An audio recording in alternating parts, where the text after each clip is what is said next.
Corona virus की पहेली का कैसे सुलझेगा राज। अलग अलग दावे और राय की वजह से उलझी गुत्थी। वैज्ञानिकों के नए दावे ने दुनिया को फिर चौंकाया। कोविड-19 को बताया मैन मेड वायरस।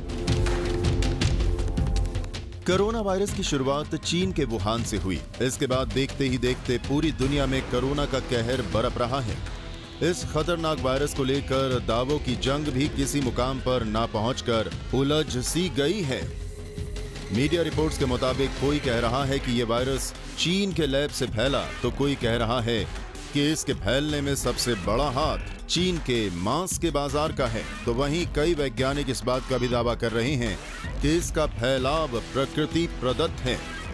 इस बीमारी को पैदा हुए 6 महीने का समय हो गया है, लेकिन अभी तक कोई भी ये नहीं जानता कि ये बीमारी कहां से और कैसे आई। इस मामले में हमारे पास कई मत या थ्योरी हैं। इनमें से 2 ज्यादा प्रचलित हैं। एक मतानुसार कोरोना वायरस की उत्पत्ति प्राकृतिक तरीके से हुई है और दूसरे मत के मुताबिक ये वुहान के लैब में बनाया गया और वहीं से फैलना शुरू हुआ। शुरू से इस बारे में शोध चल रहे हैं कि ये बीमारी कैसे पैदा हुई, लेकिन अभी तक कुछ भी प्रमाणिक तौर पर नहीं मिल सका है। नॉर्वेजियन और ब्रिटिश साइंटिस्ट का दावा है कि कोविड-19 एक मैन मेड यानी कृत्रिम वायरस है।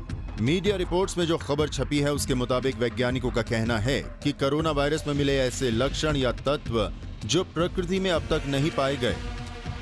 रिसर्च के बाद वैज्ञानिकों ने पाया कि जानवरों से मनुष्य में संक्रमण होने के दौरान वायरस में जो बदलाव होने चाहिए वो कोविड-19 में नहीं दिखे। SARS-CoV-2 में ऐसे प्रोटीन सीक्वेंस पाए गए जो पहले कभी प्रकृति में नहीं पाए गए।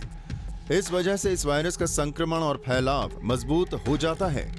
साइंटिस्ट का कहना है कि चूंकि इस वायरस की पूरी संरचना की जानकारी नहीं है, इसकी वैक्सीन बनाने में इतना विलंब हो रहा है या नहीं बन पा रही है। चीन वायरस की जानकारी नहीं बता रहा है। सच्चाई यह है कि SARS-CoV-2 को चीन ने बनाया और दुनिया पर कहर बरपाने के लिए छोड़ दिया।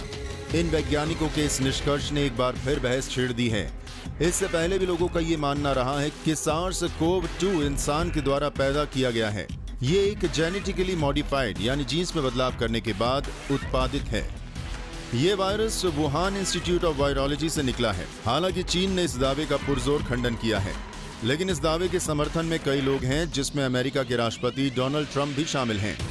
कुछ लोग तो SARS-CoV-2 को चाइना वायरस, वुहान वायरस या communist party of China virus तक कह रहे हैं।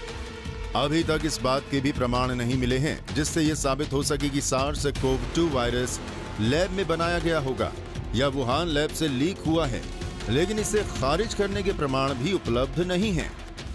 चीन वुहान लैब की थ्योरी का खंडन करता आया है। उसके मुताबिक प्राकृतिक उत्पत्ति के मत के हिसाब से नोवल कोरोना वायरस या SARS-CoV-2 इंसानों में चमगादड़ों से आया है। इस बात के पर्याप्त सबूत हैं जो बताते हैं कि SARS-CoV-2 एक हॉर्स शू चमगादड़ से इंसानों में आया था। इस मत से जुड़ा एक हिस्सा ये भी है कि ये वायरस इंसानों में सीधे चमगादड़ों से नहीं आया, बल्कि पहले चमगादड़ से वो किसी दूसरे जानवर में आया और फिर उससे इंसानों में आया। ऐसा किस जानवर के जरिए हुआ ये अभी तक स्पष्ट नहीं हुआ है। हालांकि ये भी कहा गया है कि ये जानवर पेंगुलिन हो सकता है, लेकिन इसके प्रमाण नहीं मिल सके हैं।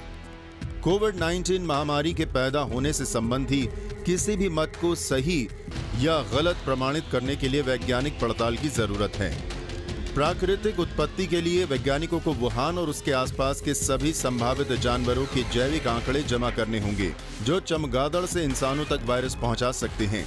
इस तरह का शोध बहुत लंबी प्रक्रिया है। 2002 में फैली SARS बीमारी का स्रोत सुनिश्चित करने में 15 साल का समय लग गया था।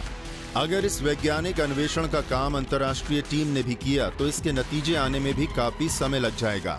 विश्व स्वास्थ्य संगठन की वर्ल्ड हेल्थ असेंबली ने एक प्रस्ताव पारित किया है जिसके मुताबिक एक स्वतंत्र अंतर्राष्ट्रीय टीम इस बात की पड़ताल करेगी कि यह वायरस आखिर पैदा कैसे हुआ।